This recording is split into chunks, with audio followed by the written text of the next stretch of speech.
Zero नाम लाग प्यारो है, थारी महिमा जग में नारी, तेरा पंथ सितारो है, तेरा पंथ सितारो। जिनवाणी रो बिगुल बजायो, चेतन चिन्मय स्वामी जी, एक डोर में रही जो सारा, निसरी वाणी नामी जी, बार बार जावा बलिहारी, तू ही एक सहारो है, थारी महिमा जग में नारी, तेरा पंथ सितारो है, तेरा पंथ सितारो। माला जपता जपता टूट भवा भवारा बंधन जी, संत महंत भदंत स्वामन, गणा कराम वंदन जी, गणा कराम वंदन जी। रग रग में रम गयो स्वामी जी, तू तारण हारो है, थारी महिमा जग में नारी, तेरा पंथ सितारो है, तेरा पंथ सितारो। कष्टारी काली राता में एक आपरो शरणो है, कदे न छोड़ाई पवनन, इण में जीनो मरणो है, इण में जीनो मरणो। आपा गण रागण आपारो, नंदन वन ओ प्यारो है, थारी महिमा न्यारी, तेरा पंथ सितारो है, तेरा पंथ सितारो। सुविधावादी नहीं बनाथ, साचो पथ अपनायो जी, पूरबरी पुण्याय जाग, तेरा पंथन पायो जी, तेरा पंथन पायो जी। थारी कृपा स्यो देख रयाम, महाश्रमण वर तारो है, थारी महिमा जग में नारी, तेरा पंथ सितारो है, तेरा पंथ सितारो है। स्वामी जीरो नाम लाग प्यारो है, थारी महिमा जग में नारी, तेरा पंथ सितारो है, तेरा पंथ सितारो है। ओम अहिंसा के अवतार भगवान महावीर स्वामी के श्री चरणों में कोटि से वंदन। युग प्रदान आचार्य श्री महासमुद्र के श्री चरणों में कोटि से वंदन। मुनिवृंद उपस्थित धर्म प्रेमी भाइयों बहनों, कुछ क्षणों के लिए ध्यान का प्रयोग। आंखें कोमलता के साथ बंद। एंटीना सीधा।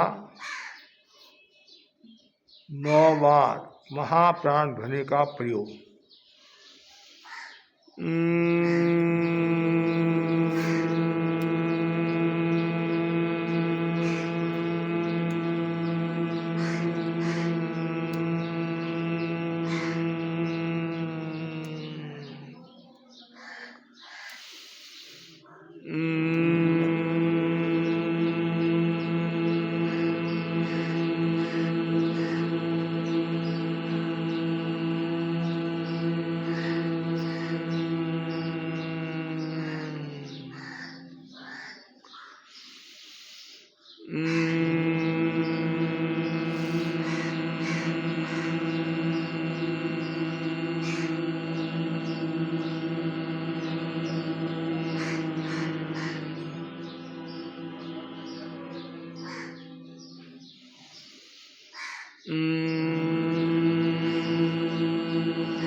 शरीर को स्थिर, शिथिल और तनाव मुक्त करें। पृष्ठ, रज्जु और गर्दन सीधी रहे। शरीर में कोई भी प्रकार का तनाव न रहे। मांसपेशियों को ढीला छोड़े। शरीर की पकड़ को छोड़े। हलन चलन बंद। प्रतिमा की भांति अडोल, पूरी स्थिरता, शिथिलता, जागरूकता। अनुभव करें पैर से लेकर सिर तक का पूरा भाग शिथिल हो जाए। शिथिल हो जाए। शिथिल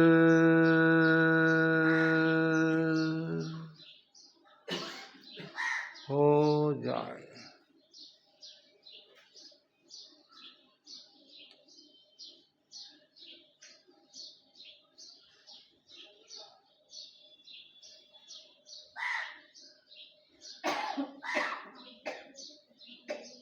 पूरे शरीर में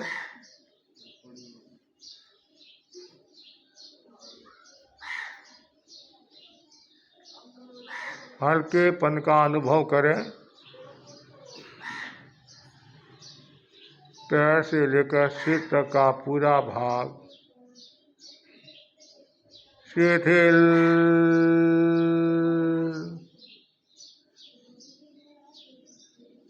हो गया है, शिथिल हो गया है।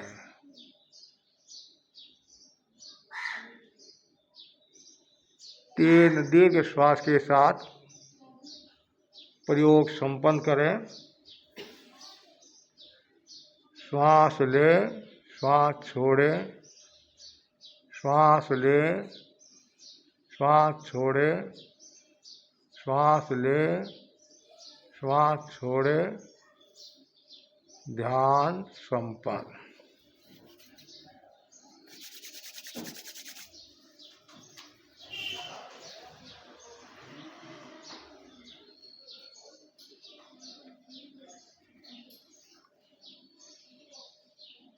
गौतम कुलकम की एक महत्वपूर्ण गाथा। लुद्धा नरा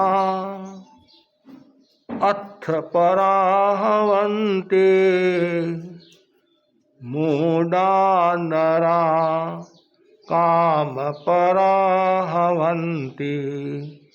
बुद्धा नरा खन्ति पराहवन्ते मिस्सा नरा तिन्निवि आयरन्ति। गौतम कुलकम एक छोटा सा ग्रंथ है, लेकिन बहुत मार्मिक है, विशिष्ट है, विलक्षण है। प्रत्येक चरण में अलग अलग विषयों पर बात बताई गई है और एक एक सूक्ति पर यदि हम मन को केंद्रित करें, उसकी अनुप्रेक्षा करें, तो बहुत बड़ी शक्ति को हम प्राप्त हो सकते हैं और जीवन को संवार सकते हैं, जीवन को सजा सकते हैं और जीवन को निर्मल और पवित्र बना सकते हैं। तो पहली ये जो गाथा है और इसमें बताया गया है, मनुष्य 4 प्रकार के होते हैं। लोभी नर अर्थ पर आसक्त होते हैं, मूढ़ नर काम पर आसक्त होते हैं, बुद्ध नर क्षमा परक होते हैं, मिश्र नर तीनों का आचरण करते हैं। पहला बताया गया है, लोभी नर अर्थ पर आसक्त होते हैं। आत्म उन्नति, आत्म विकास, आत्म प्रकाश का बाधक तत्व है लोभ। लोभ आंतरिक क्षोभ है। लोभ मूलानि पापानि। लोभ बड़ा खतरनाक है। पाप का बाप लोभ है, अनर्थों की जड़ है। लोभ आंतरिक शत्रु है। क्रोध एक गुण का नाश करता है, मान एक गुण का नाश करता है, माया एक गुण की नाश करती है, लोभ सब गुणों का नाश कर लेता है। लोहो सब विनाशन। तो जहां लोभ है वहां आत्मा का विकास रुक जाता है। व्यक्ति वीतराग नहीं हो सकता है और वीतरागता का बाधक तत्व यह है लोभ। लोभ के कारण न जाने कितने प्राणियों ने, कितनी आत्माओं ने नुकसान पहुंचाया। लोभी आदमी स्वयं दुखी होता है, परिवार और समाज को भी दुखी बना देता है। कहा भी जाता है लोभ के कोई थोब नहीं, लोभ के हाथ पैर नहीं होते हैं, और जहां लोभ होता है वहां आदमी को कभी कभी दिखना भी बंद हो जाता है। कामांध, लोभांध, जन्मांध ऐसे अलग अलग बताए गए हैं। उनमें सबसे खतरनाक है लोभांध। जो लोभ में अंधा आदमी है, किसी को भी नहीं छोड़ता है, वह परिवार को नहीं छोड़ता है, समाज को नहीं छोड़ता है, देश को नहीं छोड़ता है, यहां तक कि वो भगवान को भी नहीं छोड़ता है। लोभ का सबसे बड़ा जो कारण है असीमित इच्छा। जिसके भीतर में असीमित इच्छा होती है तब लोभ बढ़ता रहता है, लोभ बढ़ता रहता है। और हिंसा का सबसे बड़ा जो कारण है वह है लोभ। लोभ के कारण हिंसा करता है। पूंजी, पद, प्रतिष्ठा, इन तीन कारणों से व्यक्ति के भीतर में लोभ पैदा होता है। धन को लेकर, पूंजी को लेकर लोभ पैदा होता है, पद को लेकर लोभ पैदा होता है, और प्रतिष्ठा को लेकर लोभ पैदा होता है। साथ साथ में यह भी बताया गया है जीवन का भी लोभ होता है, पदार्थ का भी लोभ होता है, शिष्यों का भी लोभ होता है। यहां तक बताया गया है अत्यधिक लोभ के कारण जीव लकवे को प्राप्त हो जाता है, मानसिक अवसाद में आ जाता है, अनेक प्रकार की बीमारियों को निमंत्रण देता है, और उसके भाव भी अशुद्ध हो जाते हैं। मन में मलिनता, कटुता का भाव भी आ जाता है।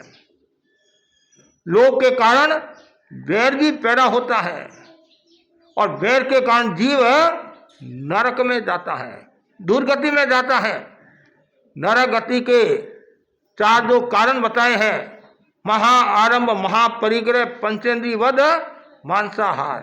महापरिग्रह जो परिग्रह में डूबा हुआ रहता है, और जिसके रोम रोम में, नस नस में ममन सेठ की तरह, सागर सेठ की तरह लोभ होता है, वह जीव मरकर नरक में जाता है। और इस लोभ के कारण, धन के कारण कभी कभी ऐसी स्थिति होती है दूसरों को मारने की बजाय वो अपने पुत्र को भी मार डालता है। छोटी सी और वो सुंदर एक कहानी है। एक नौजवान धन कमाकर अपने गांव आ रहा है, ट्रेन से वह स्टेशन पहुंच गया। रात का समय था, पास में धन भी था, और उस गांव में जाने का थोड़ा भय भी था। रात का समय था तो डाकू आदि लोग लूट भी लेते थे। तो उसने सोचा रात को मैं स्टेशन पर विश्राम कर लूं और सुबह मैं घर चला जाऊंगा। स्टेशन मास्टर से बात की, मैं रात को यहाँ विश्राम करना चाहता हूं। तो कहा ये बाहर कमरा है, कमरे में रुक जाओ। फिर कहा बाहर मुझे थोड़ा खतरा है। क्यों खतरा है? मेरे पास में धन है, मेरे पास बहुत संपदा है, संपत्ति है, और आपकी कृपा हो जाए तो अंदर का जो वेटिंग रूम है, यदि ये आप मेरे को दे दो तो सारी रात में विश्राम कर लूंगा, सुबह मैं घर चला जाऊंगा। उसने कहा कोई बात नहीं, यहां रुक जाओ।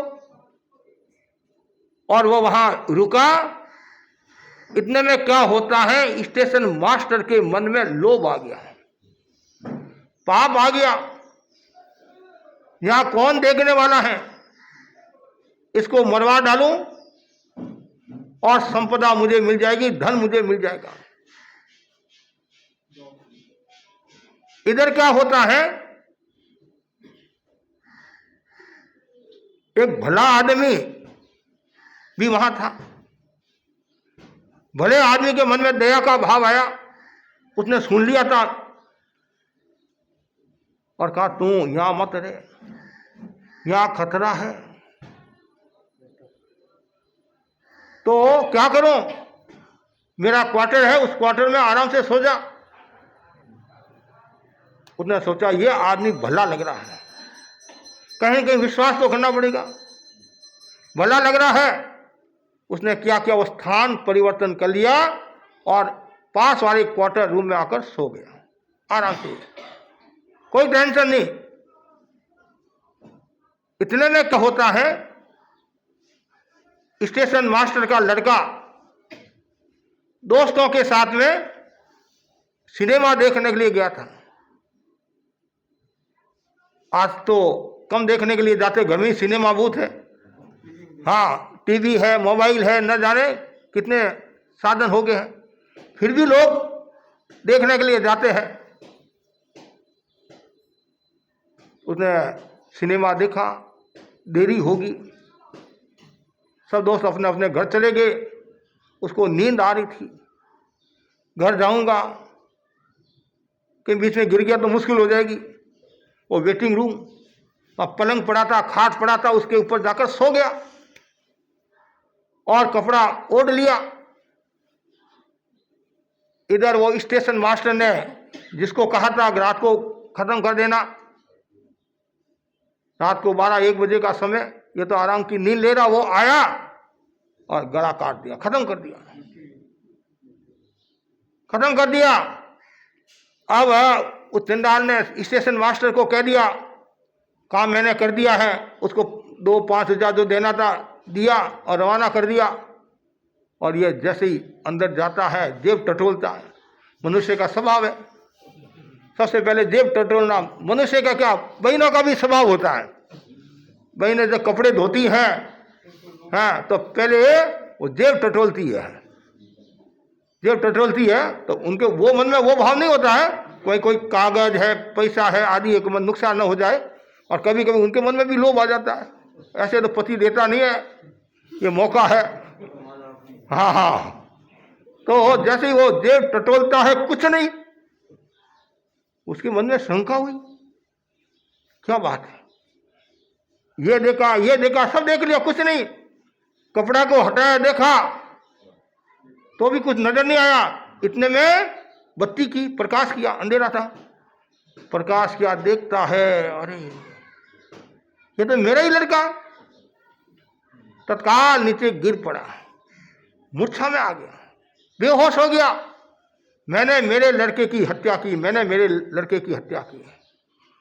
उस समय तो यदि सोच लेता तो संभवतः ये घटना नहीं घटती। वो कृतज्ञता भी ज्ञापित करता, तुम्हारा सम्मान भी बढ़ता, और तुम्हारा सम्मान भी गया, और मन में घृणा का भाव भी पैदा हुआ उसके, और लड़के को भी गंवाया। क्यों? लोभ के कारण। हिंसा का सबसे बड़ा जो कारण है लोभ, परिणाम क्या है? इसलिए ज्ञानी जन कहते हैं यदि तुम सुखी होना चाहते हो तो सबसे पहले लोभ को कंट्रोल में करो। आप कहेंगे लोभ को क्यों, क्रोध मान माया को लोभ, क्रोध मान माया को क्यों नहीं? अरे क्रोध मान माया तो 90 गुणस्थान तक है, और लोभ है संजमलन लोभ, वो 10वें गुणस्थान तक है। लोभ के कारण क्रोध पैदा होता है, लोभ के कारण अहंकार पैदा होता है, लोभ के कारण माया पैदा होती है, लोभ के कारण मोह पैदा होता है, लोभ के कारण वैर पैदा होता है, लोभ के कारण वासना आदि पैदा होती है। इसलिए लोभ को कंट्रोल में करना जरूरी है। वीतराग सुखी क्यों है? उनके लोभ नहीं है। संत सुखी क्यों है? उनके लोभ नहीं है। और यदि संत के भी यदि लोभ है तो वो भी दुखी हो जाएंगे, वो भी दुखी हो जाएंगे। इसलिए ज्ञानी जन बार बार कहते हैं, हे साधक, हे मनुष्य, तो साधना करना चाहता है, आत्मा की आराधना करना चाहता है, आराधक पद को प्राप्त करना चाहता है, तो तू अर्थ पर मन को केंद्रित मत कर, धर्म पर मन को केंद्रित कर, तो तुम्हारा विकास होगा। तो ये लोग की समस्या आज की नहीं है, ये अनादिकाल की हैं और कहा भी जाता है धन आदि की तीव्र इच्छा का नाम लोभ है। धन आदि की तीव्र इच्छा का नाम लोभ है और बाह्य पदार्थों के साथ अनुराग जुड़ जाना लोभ है। बाह्य लोभ भी होता है, आंतरिक लोभ भी होता है। धन पदार्थ का जो लोभ है ये बाह्य है और क्रोध मान माया लोभ क्या है, ये आंतरिक है। तो इस पर भी चिंतन करना है। दूसरा जो बताया गया, दूसरे प्रकार का मनुष्य वो बताया गया है, मूढ़ नर काम पर आसक्त होते हैं। मूढ़ नर, मूढ़ी, एक मूर्ख होता है और एक मूढ़ी होता है। मूर्ख से भी ज्यादा खतरनाक कौन है, मूढ़ी। आप कहेंगे कैसे कि मेरा ये तो मूर्ख है, इसको तो कुछ ज्ञान ही नहीं है। मूर्ख से कोई खतरा नहीं है, खतरा किसे है, मूढ़ी से खतरा है। मूढ़ी कब नुकसान पहुंचा देता है पता नहीं चलता है। बच्चों का यदि मूड नहीं है स्कूल नहीं जाएंगे, सतरे बहाना बना देंगे। आज पेट में दर्द है, सिर में दर्द है, अमुक में दर्द है, बुखार होता है तब तो पता चल जाता, अब पेट में दर्द का पता भी नहीं चलता। बहू का मूड नहीं है तो रसोई खराब कर देगी, सासू का मूड नहीं है तो और कोई नुकसान कर लेगी, बाप का मूड नहीं है तो दुकान नहीं जाएगा, बेटे का मूड नहीं है तो नुकसान पहुंचा देगा, शिष्य का यदि मूड नहीं है तो साधना में बाधा पहुंचा देगा। तो मूड क्या, मूर्छा, ये बड़ी खतरनाक है। और जो मूड नर है वो काम पर आसक्त होते हैं। कामे कमाई कमियों को दुखम। जो व्यक्ति कामनाओं का अतिक्रमण कर लेता है, कामनाओं को छोड़ देता है, वह सुखी हो जाता है। लेकिन जो मूढ़ नर है वो काम में आसक्त होते हैं, इतने आसक्त होते हैं जिनकी कल्पना नहीं कर सकते हैं। इसलिए कहा गया काम से भी मोह पैदा होता है और मोह से वैश्विक विषय की प्राप्ति होती है, मतलब विषय वासना में डूब जाता है। और ऐसा भी कहा जाता है प्याज का जो छिलका होता है उसका कोई अंत नहीं होता है, वैसे ही कोई काम का कोई अंत नहीं है। काम अगाध है, समुद्र के समान है, समुद्र का कोई ओर छोर नहीं है, वैसे ही काम का भी कोई ओर छोर नहीं है। और जो काम वासना में डूबा हुआ रहता है, कामना में डूबा हुआ रहता है, वो मानस, वह मनुष्य कभी सुखी नहीं होता है और मूर्छा में डूबा हुआ रहता है। इतना मूर्छा जिससे वो वर्तमान में जी सकता है और न भविष्य को उज्जवल बना सकता है और न अतीत का चिंतन कर सकता है। और तीसरा जो बताया गया है, बुद्ध नर क्षमा परक होते हैं। बुद्ध का एक अर्थ होता है ज्ञान। ज्ञान, जो ज्ञानवान होते हैं वो क्षमा परक होते हैं, क्षमा की साधना करने वाले होते हैं। धनवान होना सरल है, भागवान होना थोड़ा सा कठिन है, बलवान होना और थोड़ा सा कठिन है, क्षमावान होना बहुत मुश्किल, कठिनतर कठिनतम है। हर व्यक्ति क्षमा नहीं दे सकता। जो विरले जीव होते हैं, जो पाप भीरू होते हैं, हलुकर्मी होते हैं, जो पाप से डरने वाले हैं, वे लोग ही क्षमा कर सकते हैं। और जिसके भीतर में क्षमा होती है उसके जीवन में धर्म स्थापित होता है। और क्षमा से जीव कर्मों का क्षय करता है। और 10 प्रकार का जो धर्म बताया है उनमें पहला धर्म कौन सा है, क्षमा है। धर्म का प्रवेश द्वार क्षमा है। साधना में प्रवेश करना है तो सबसे पहले क्षमा की साधना करनी होगी। और जो व्यक्ति क्षमा की साधना करता है वह व्यक्ति वीतराग होता है। क्षमा दोष नहीं, क्षमा, क्षय करता है। किसको, मान आदि को जो क्षय करता है उसका नाम है क्षमा। क्षमा हो गया नहीं, क्षय मैंने क्षय करना, मतलब मान आदि को जो क्षय करता है उसका नाम है क्षमा। क्रोध क्यों होता है, अहंकार पर चोट लगती है तब क्रोध आता है। और अहंकार पर आपने विजय प्राप्त कर ली तो क्षमावान हो जाओगे। और क्षमा की साधना बहुत ऊंची साधना होती है। गिले जीव ही क्षमा की साधना कर सकते हैं। इसलिए कहा भी गया है क्षमा के बारे में, जहां क्षमा है वहां साधना है, जहां क्षमा है वहां आराधना है, जहां क्षमा है वहां वीरता है। क्षमा कायरता नहीं सिखाती है, क्षमा वीरता सिखाती है। भगवान महावीर के बारे में बताया जाता है जो अरिहंत भगवान होते हैं वो अरिहंता क्षमासूरा, अरिहंत क्षमासूर होते हैं। पूरी दुनिया में एकमात्र संपूर्ण उसे क्षमा देने वाले कौन होते हैं? अरिहंत भगवान होते। क्यों? साधु भी तो क्षमा देते हैं, लेकिन अंतर है। साधु के भी मोहनीय कर्म विद्यमान है, राग देश है, कषाय है, अज्ञान भी है, वासना कामना भी है। कभी भी मन में द्वेष राग का भाव आ सकता है, लेकिन वीत राग के अरिहंत के राग देश नहीं है। जहां राग देश नहीं है वहां वीत रागता है, और जहां वीत रागता है वहां पूर्ण क्षमा है। इसलिए क्षमा की साधना करने वाले अरिहंत भगवान को हम बार बार नमस्कार करते हैं। क्यों नमस्कार करते हैं? उन्होंने 4 कर्मों का क्षय किया है, मोहनीय कर्म को क्षीण किया है।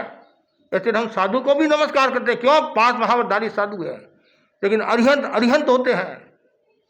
अरिहंत की साधना बहुत ऊंची साधना होती है, और इसलिए बुद्ध जो नर होते हैं वो हमेशा क्षमा की साधना करते हैं। और जहाँ क्षमा का भाव होता है वहाँ फिर मन की मलिनता दूर हो जाती है, वैमनस्य का भाव नहीं रहता है, और हमेशा सब जीवों को अपनी आत्मा के समान समझता है।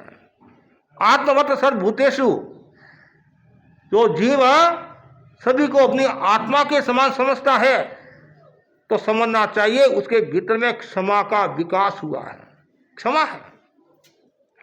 यदि सबको समानता की दृष्टि से नहीं देखते हैं और समानता का भाव है तो वहां राग देश हुआ, और राग देश हुआ तो वहां क्षमा नहीं है। आपके 2 लड़के हैं, 3 लड़कियां हैं, या 1 लड़का है या 2 लड़की हैं, उनमें भी संपूर्ण समानता नहीं रहती है। नहीं महाराज, मेरे तो दोनों एक शरीके हैं, एक दाईं आंख है एक बाईं आंख है, फिर भी कहीं न कहीं थोड़ा सा भाव तो आता ही है। सासू जी कितना ही कह दे, बाप कितना ही कह दे, दादा कितना ही कह दे, कहीं न कहीं थोड़ा सा भाव आएगा। क्यों आएगा? ये दुनिया स्वार्थी है। दुनिया क्या है? स्वार्थी है, और सारे जो संबंध है वो स्वार्थ से जुड़े हुए हैं। आपका काम बराबर होता रहता है, बेटा कमा कर लाता है, बहू सासू की सेवा करती है, तब सब ठीक है। तब आप क्या कहते हैं? बहुत अच्छी है, बहुत अच्छी है, बहुत अच्छी है। और एक दिन थोड़ा सा 19 काम हो गया या काम नहीं हुआ, और वही बहू है और कोई रूप वाली हो जाती है, तो आप कहते हैं हम तो सबको समान दृष्टि से मानते हैं। तो ये भेद कैसा है? भेद होगा।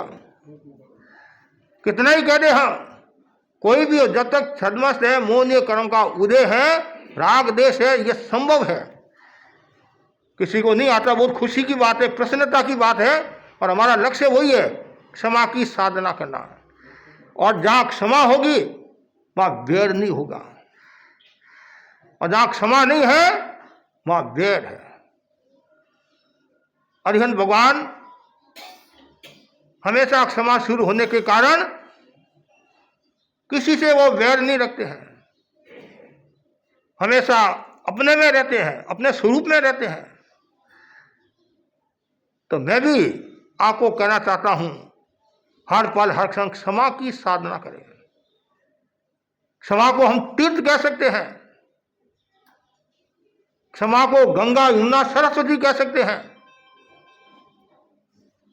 और क्षमा जीवन का आभूषण है, मिटाता मन का दूषण है। क्षमा को मुकुट कह सकते हैं। जैसे मुकुट पहना हुआ होता है तो सिर सुरक्षित रहता है, उसी प्रकार जिसके जीवन में क्षमा है उनका जीवन सुरक्षित है, उनको कोई खतरा नहीं है। और यदि जहां क्रोध है वहां खतरा है, क्रोधी को खतरा है और क्षमावान को कोई खतरा नहीं है, हमेशा आत्मा में रहता है, वो सबके हितों की सुरक्षा करता है और सबको अपनी आत्मा के समान समझता है, इसलिए उनको कोई खतरा नहीं है। भगवान महावीर क्षमा के सागर थे, मैत्री के मूर्त रूप थे। उनकी क्षमा अपने आप में विशिष्ट शक्ति संपन्न थी। चंद कौशिक ने डसा, फिर भी क्षमा, संबुझ है, शान शान शान। संगम को देख लो आप, एक रात में 20 मारणांतिक कष्ट दिए, क्षमा क्षमा क्षमा। छद्मस अवस्था में कितनी तकलीफें दी, फांसी के फंदे पर लटकाया गया, चोर मारकर दुर्व्यवहार किया गया, कुत्तों को पीछे भगाया, कानों में किल्ली, पैरों में भात पकाए, फिर भी क्षमा क्षमा क्षमा क्षमा। वो जानते थे कि मैंने पूर्व भव में सघन कर्म किए हैं, खूब गुस्सा किया है, उसका यह सब परिणाम है, इसलिए मुझे क्षमा रखना है। मैंने कर्म किए वो मुझे ही भोगना है, इसलिए समता की साधना करना, क्षमा की साधना करना है। हर एक के मन में यह भावना रहनी चाहिए। जैसे आप अपने आप को सुरक्षित रखना चाहते हैं तो दूसरा भी अपने आप को सुरक्षित रखना चाहता है। आप ये नहीं चाहते मेरे साथ में कोई दुर्व्यवहार करे, तो आपके मन में भी यही भावना रहनी चाहिए, मेरे साथ भी कोई दुर्व्यवहार नहीं करे तो मैं भी किसी के साथ में दुर्व्यवहार नहीं करूं।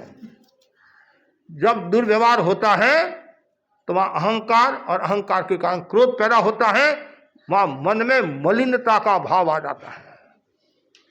जब हम महापुरुषों का इतिहास पढ़ते हैं, आचार्य से सुनते हैं, वो श्रुत संतों से सुनते हैं, पता चलता है क्षमा का कितना बड़ा प्रभाव होता है। चाहे ईसा मसीह की घटना ले लो, चाहे सुकरात की घटना ले लो, चाहे सुभाष चंद्र बोस की घटना ले लो, चाहे ज्ञानेश्वर की ले लो, संत तुकाराम की ले लो, भगवान महावीर की ले लो, गस्सु कुमार मुनि की ले लो, मैतारे मुनि की ले लो, आचार्य भिक्षु और आचार्य तुलसी की ले लो, वर्तमान में आचार्य महासमंद जी की ले लो। आप जो भी महापुरुष होता है उनमें सबसे बड़ा जो गुण होता है क्षमा का गुण होता है। वो सबको माफ माफ माफ, और जो सबको माफ करता है उसका दिल साफ होता है, और जो माफ नहीं करता है उसके दिल में पाप होता है, और जहां पाप है वहां इंसाफ नहीं मिलता है, न्याय नहीं मिलता है। इसलिए बार बार भावना भाव। आपने भिक्षु स्वामी का जीवन दर्शन पढ़ा,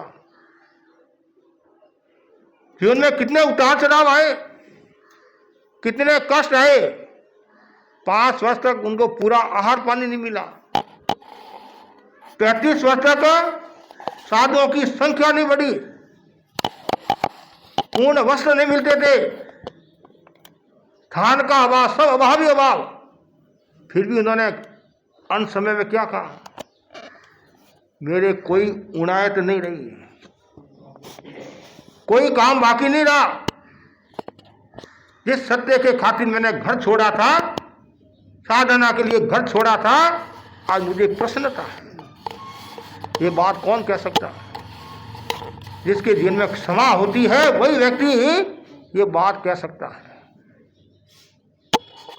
क्षमा का बहुत बड़ा मूल्य है, और जो व्यक्ति क्षमा को आत्मसात कर लेता है, व्यक्ति की धारा प्रस्फुटित होने लग जाती है, उसका बेड़ा पार हो जाता है।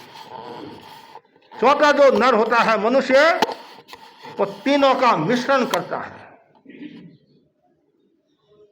कितनी गहरी बात बता दी। पहली जो बात है, लोभी नर अर्थ पर आसक्त होते हैं, पहला मनुष्य है। दूसरा, मूढ़ नर काम पर आसक्त होते हैं, और बुद्ध नर क्षमापरक होते हैं, और मिश्र नर तीनों का आचरण करते हैं। कुछ लोग ऐसे होते हैं महाराज, हमें लोभ भी करना पड़ता है, संसारी जीव है, कभी मन में लोभ का भाव आ जाता है, घर परिवार को चलाना है इसलिए लोभ आ जाता है। कुछ लोग ऐसे होते हैं महाराज, मनुष्य है, घर परिवार को चलाना है, इसलिए हम क्षमा की भी साधना करते हैं। खाली क्रोध ही क्रोध करेंगे तो फिर घर परिवार चलेगा नहीं। समन्वय रखना पड़ता है, सामंजस्य रखना पड़ता है, सामंजस्य रखना पड़ता है, इसलिए क्षमा की साधना। कुछ लोग कहते हैं महाराज, संपूर्ण रूप से हम ब्रह्मचर्य की साधना कर नहीं सकते हैं, इसलिए थोड़ा विवेक रखते हैं, और कभी गलती भी हो जाती है।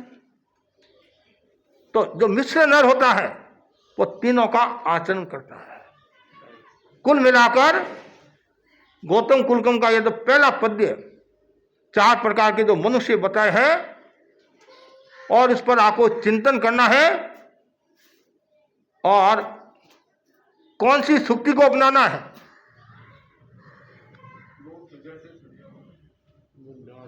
हाँ, बुद्धा नरा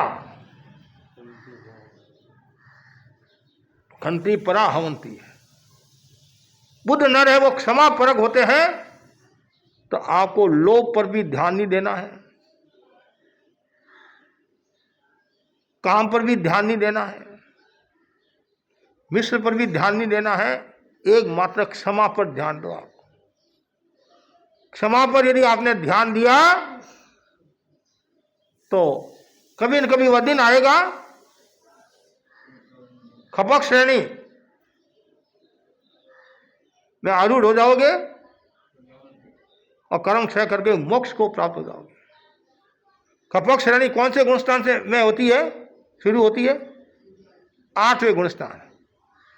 खपक श्रेणी है, श्रेणी 2 प्रकार की होती है, उपशम श्रेणी और खपक श्रेणी।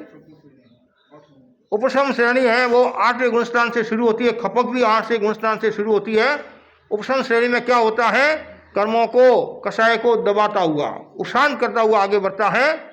8वें से 9वें में जाता है, 9वें से 10वें में जाता है, 10वें से 11वें में जाता है। 11वां गुणस्थान बंद गली के समान है, आगे रास्ता नहीं, इसलिए उसको वापिस 10वें गुणस्थान में आना पड़ता है, और यहाँ तक कि वो पहले गुणस्थान में भी आ सकता है। और खपक श्रेणी वाला 8वें से 9वां, 9वें से 10वां, 10वें से सीधा 12वां में जाएगा। हाँ, मोहनीय कर्म को क्षीण कर लेगा, और 13वें गुणस्थान के प्रथम समय में 3 जो घाती कर्म और है, ज्ञानावर्णीय कर्म, दर्शनावर्णीय कर्म, अंतराय, तीनों का क्षय करके केवल ज्ञान को प्राप्त हो जाएगा। और जो केवली हो गए हैं तो वो पूर्ण क्षमावान हो गए हैं, और जो पूर्ण क्षमावान होता है उनके पास में कोई हिंसक भी आ जाता है तो भी उसके मन में वैसा भाव नहीं रहता है। खतरा किसको है? जिसके भीतर में कषाय है उसको खतरा है, और कषाय नहीं उसको कोई खतरा नहीं है। तो बस मैं इतना ही आपको कहना चाहता हूं, आप सब लोग कोशिश करें, संसारी जीव है, तीनों का आचरण करते हैं, आप मिश्रण आचरण करते हैं, लेकिन कोशिश ये होनी चाहिए कि संपूर्ण रूप से मैं क्षमा की साधना करूं, और जिस दिन क्षमा की साधना होगी उस दिन समझना चाहिए आप खुद स्वयं को आलोकित कर सकोगे, प्रकाशित कर सकोगे, और आत्मा को निर्मल शुद्ध बुद्ध बना सकोगे। इसलिए आवश्यकता है हम क्षमा की साधना करें, बार बार भावना भाव, क्षमा क्षमा क्षमा क्षमा। और जो व्यक्ति जितनी ज़्यादा क्षमा की भावना भाएगा, कुछ लोग क्या कहते हैं महाराज, आप बताते हो क्षमा क्षमा, आखिर क्षमा की भी तो सीमा होनी चाहिए, कहते नहीं, सहनशीलता की भी सीमा, कितना सहन करे, और सहन करते जाओ, और एक दिन आपको परम तत्व की प्राप्ति हो जाएगी। आप व्यापार करते हो, कितने वर्ष हो गए, फिर भी आपको पूर्ण सफलता नहीं मिली, फिर भी आप व्यापार करे हो कि नहीं करे हो? क्यों करे हो? सफलता के लिए। तो वैसे ही हाँ, सहनशीलता का है। और सहन करते रहो और एक दिन आपको सफलता मिल जाएगी, वीतराग हो जाओगे। तो इसलिए बस इतना ही मैं कहना चाहता हूँ, सभी भाई बहन इस पद्य को समझे और भावना भाए कि मेरे भीतर में कोई भी प्रकार का लोभ नहीं आए और कोई भी प्रकार का काम नहीं आए, और हमेशा मैं क्षमा की साधना, क्षमा की आराधना करता रहूं। तो व्यक्ति क्षमा की साधना आराधना करता रहता है और परम तत्व को एक दिन प्राप्त हो जाएगा। इसी आशा के साथ ओम आधा।